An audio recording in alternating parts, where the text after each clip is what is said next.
Health home के मोहतरम नाज़रीन, आज मैं आपको जोड़ों के दर्द का अच्छा एक बेहतरीन नुस्खा बताने जा रहा हूँ। वीडियो लास्ट तक देखें यार। वीडियो जो है मुकम्मल जब देखेंगे तो आपको इस नुस्खा की समझ आएगी। जोड़ों का दर्द जो होता है उसके लिए आप ये नुस्खा इस्तेमाल करें, आपको इससे बड़ा फ़ायदा होगा। पहली दफ़ा जो चैनल पे आए हैं उनसे रिक्वेस्ट है, चैनल को यार सब्सक्राइब कर दें। आपको लाल रंग का ना ये वीडियो चल रही है, इसके नीचे बटन नज़र आ रहा होगा सब्सक्राइब का, वो दबा दें। साथ घंटी के निशान को दबा के ऑल नोटिफिकेशन पे सेट कर लें।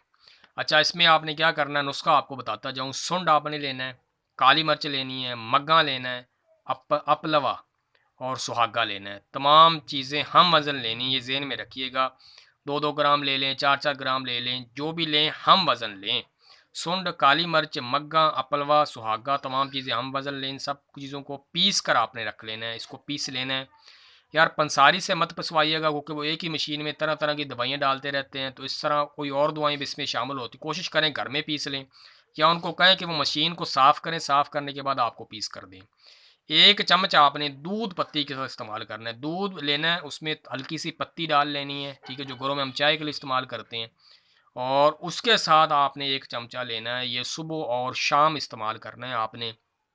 आपको 3 दिन के अंदर ये फ़र्क महसूस हो जाएगा कि आपके जितना भी पुराना जोड़ों का दर्द है उसमें आपको खातर खा फ़ायदा होगा।